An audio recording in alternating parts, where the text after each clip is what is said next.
Hi, I'm Lou with another episode of My Car Story. And today, well, we're going to be featuring the story part of that. I'm with Terry Larson. Terry, Hi. good to see you. Pleasure. And Terry, come on a little closer. He is the author of the C-Type, the D-Type, and the lightweight E-Type Jaguar. So he probably wouldn't say all that about himself. But we have a serious Jaguar expert with us. And with that being said, Terry, tell them what we're going to see today. That's a 1938 Jaguar SS100 that has been in storage for nearly 6 decades. 1957. Okay, so Since 1957. let's, right off the bat, take a look at this. So Terry, while we're looking, and let me just even do this. Here's its actual bigger brother. How many numbers apart were these two? 29 numbers. So this is a reunion of these cars. I know there might be tears, but let's show the timeline of these pictures and kind of tell the story for us. That was taken in 1939 at Crystal Palace in London, which is the oldest racing circuit in the world. The car was racing in the, that's at the start, in the second row, without its wings. Fenders.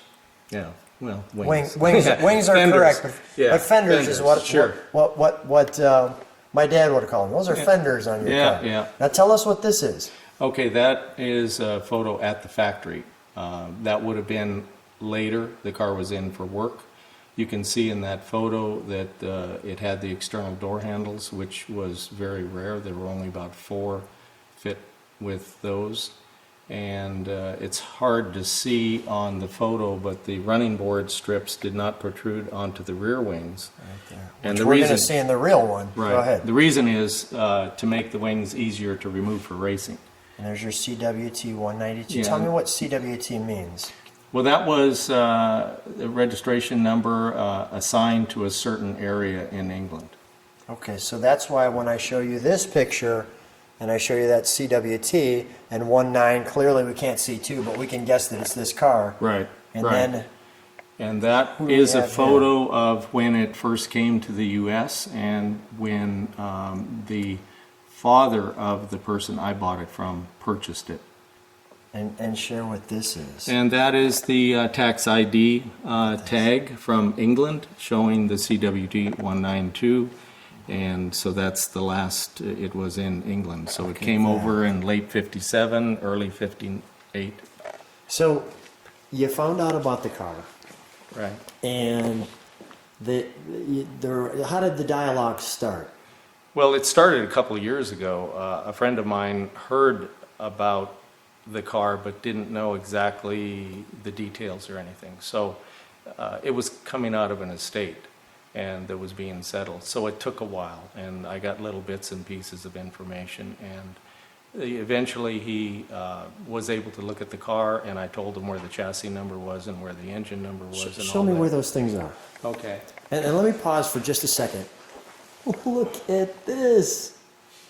Has not been seen in 60 years. Now that's the way to start a car story. A little patina on the chrome, Oh, there is fantastic. Look, and it's got the original lenses. look at this too. Let me just show this badging. And there's your 3.5 liter. Let me show you what it looks like when it's clean. I'll give you the same shot of its. Actually, this would be its younger brother, because this one would be Yeah. born first. Yeah. But there's the younger This would be brother. the younger one. And there's what that emblem looks like. Okay, go ahead. Show me Okay. that lens.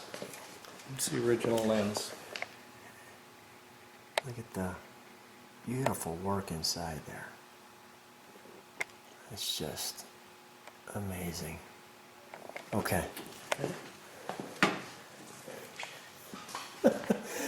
Ah,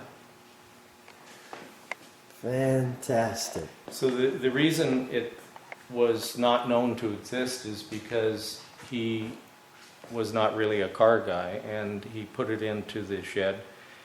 He had a plan to do a restoration, but he lost interest shortly after he started, and the car just sat. So he wasn't really a car guy. He never took it to any car events. He never really had car friends that came over. So people thought that it didn't exist. So this one was forgotten, Yeah. just forgotten. All right, let's take one step back before we start, or I start prodding it as usual. But let's just, so when you first saw pictures, or give me kind of your emotion. I mean, Well, it was pretty exciting to first of all, see. you're a pretty stoic guy. All right. Pretty exciting to see. I mean, you don't run across this very often. You never run across this. Yeah, especially sitting that long that has never, that wasn't known to exist. Yeah. So it's pretty unique. Yeah, for sure. pretty exciting. Okay, you're being very calm about this. Well, I've restored about 9 of these over the years. Yeah, but so you I've haven't seen found one 60 years years, old. yeah, All right. yeah. Okay, come on with me. Yeah. All right, so let's just show some of the details. And of course, I'm showing you the patina details. And of course, as I'm thinking about it, its younger brother, I'll just compare that. Now, when you this car is not going to be restored, correct? My plan is to do a sympathetic preservation of it. Okay, which means it won't be restored, but it'll be running. Yes, I'm going to do the mechanical without it sort of looking like it has been done. And the engine actually looks pretty good. We're going to show that. Yeah, I'm going to try to get it rebuilt and still have it look about the same. Yeah. All right, let's pop the hood. Okay. Bonnet. Or the bonnet, thank you. It's an English car. Yeah. Excuse me, the bonnet, you're correct. Wow. Now, how do you find the frame number? It is on the other side. We'll check both Yeah. sides then. And the ID plate is on the other side and the body tag as well. We'll get out all that stuff. Now, this car obviously doesn't start yet. Right. But it does have the original fuel line, which has had an interesting repair. A little patch there. That. It has the original brass-bodied fuel pumps that have never been off the bracket. Look at this. What is this It's logo old on the coil? Coil, yeah. Old period coil. During the war, they were melting down all the brass, so it's rare to find the original brass-bodied fuel pumps. These here. Yeah. And all the conduit is original.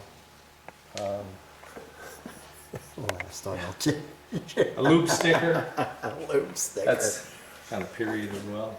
So when this fires, you're going to be I'm going to be pretty excited. This is pretty cool. Okay, so you've restored these before that don't work. And look at these. This is an original hose. That's the original radiator hose and clamps from from 1938. 1938. Wow.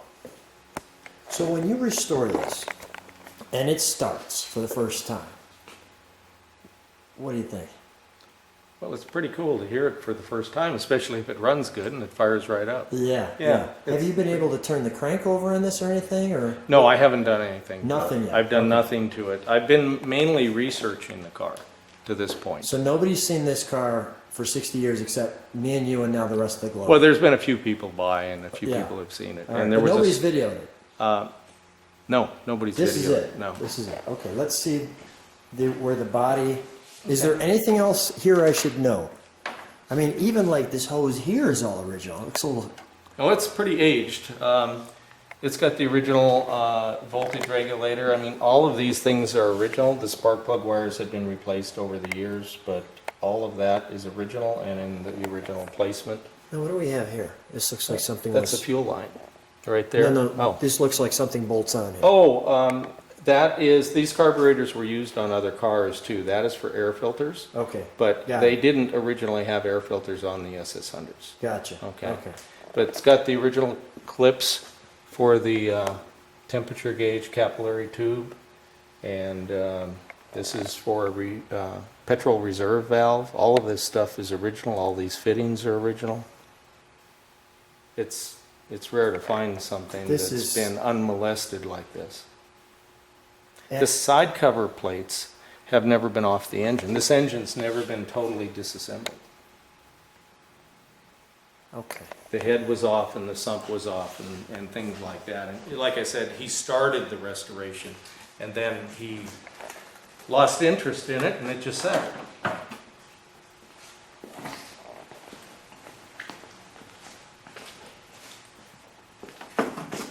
What we will do too is we'll show them the younger brother what it looks like after you've restored it. We'll show the Okay. other one too, There's just as a the comparison. ID plate and Oh, body tag. Yeah, that's great. It's pretty aged, it's hard to read the No, ID actually, plate, but you can see it. No, you can see it real clear with the camera. That plate's clearly aged.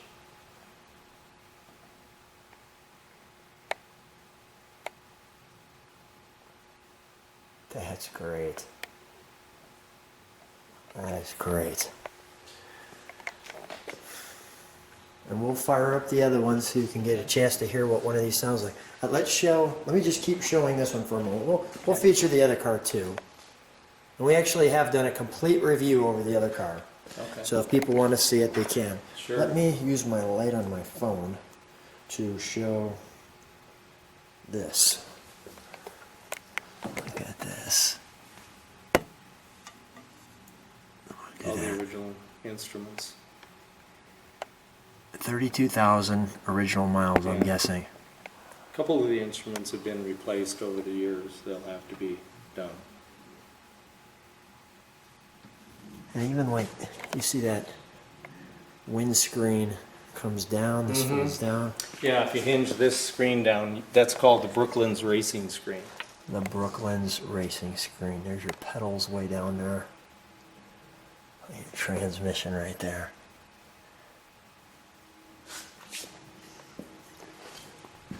All the original dust. The luggage rack, and this is the only one that is known to have the owl's eye tail lamp fit off the spare like that. Oh, And really? that would have been done when they were removing the wings. If you were going to remove the wings for racing, the original mounting was right here, and it would kind of hang out. So those go away for racing, Mm-hmm. and then they put this single mount here. Right.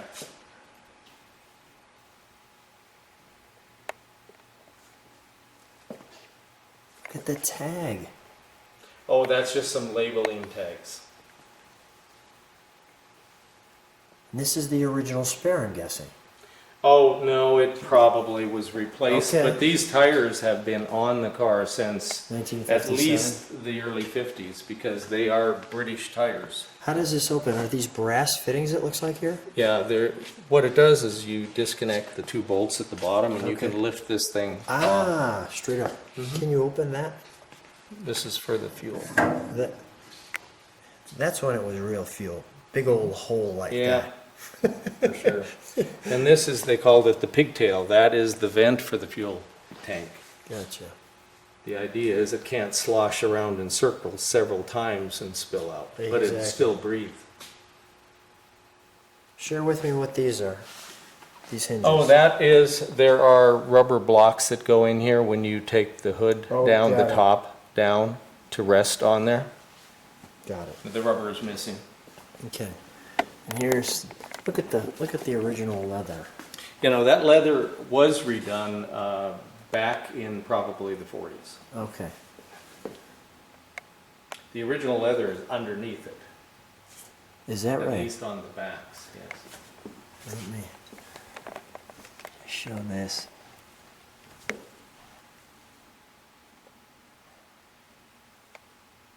That's amazing. Let me get that light again. Now, here's where the running boards you're talking about. Right. Go ahead. They show. normally protrude back here, about there, but by changing this, it makes it easier to remove the wings quickly for racing. So, And let's that just was show done. this one, Right, how they come right, past that piece. yes.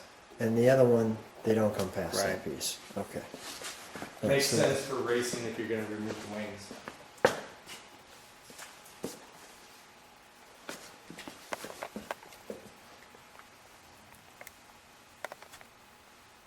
Look at that.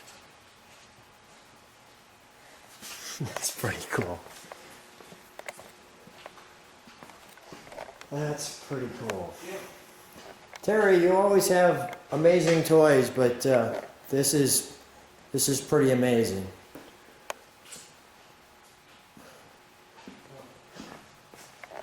Wow.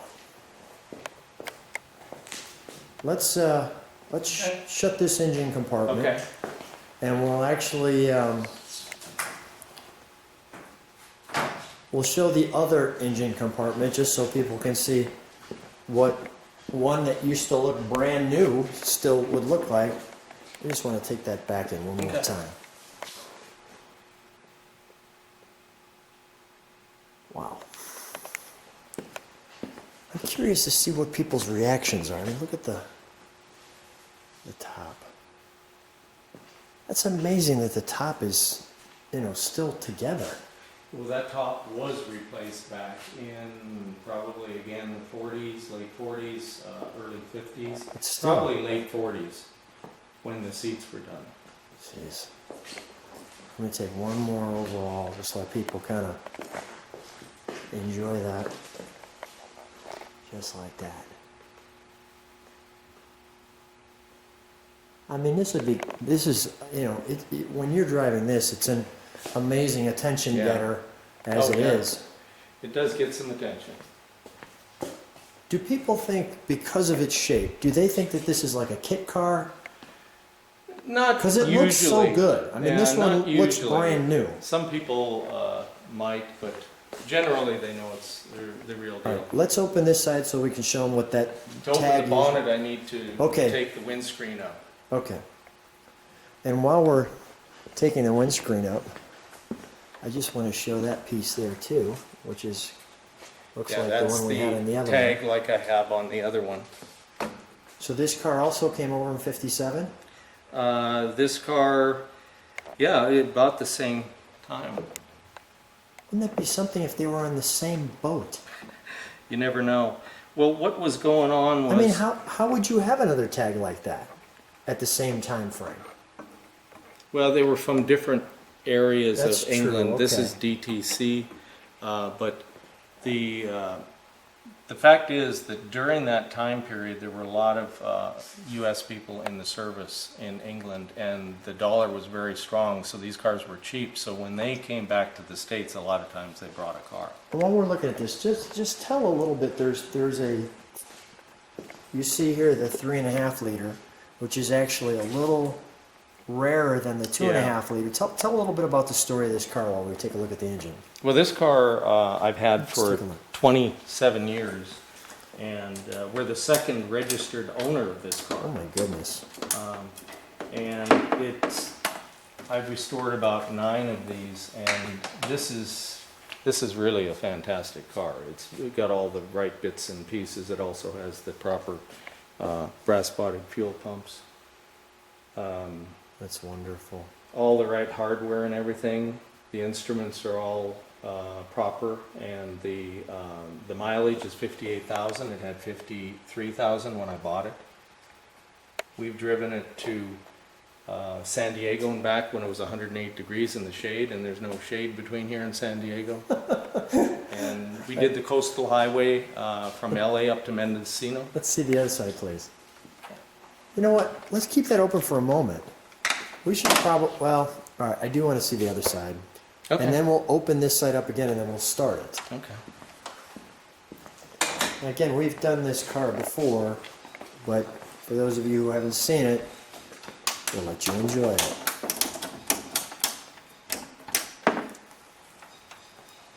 And there's the chassis plate. And there's a, Not all of them had a body tag. But the body number was also on the dash underneath the metal dash panel stamped in the wood. is that right? Yeah. On this one? Yes. Show me, Well, please. you have to take the metal panel Okay, to got get it, to got it. it. If you're rebuilding the wood, you'll see it. Okay, But you've all got to right. take it apart. Okay. All right, let's shut this side because this side's not as exciting as the other side. Yeah, the other side's got a little bit of carburation in it. And I just want to show the tail on this one too. And there's the tail lights we were talking about. This is the way they usually are mounted. Now this car, they originally only had one tail lamp, but for safety purposes, especially with today's traffic, I added one. So usually it would just be this one. Yes. Got it. Okay. Okay. Yeah. Show us how you fire this up. Okay.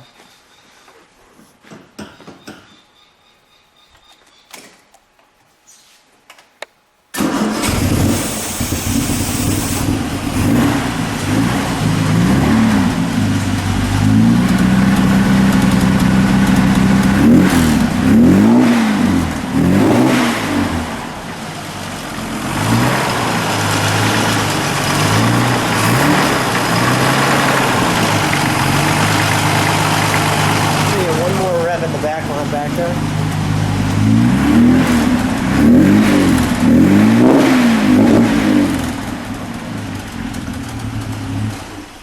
Terry, Okay. we are like two small children walking down your garage.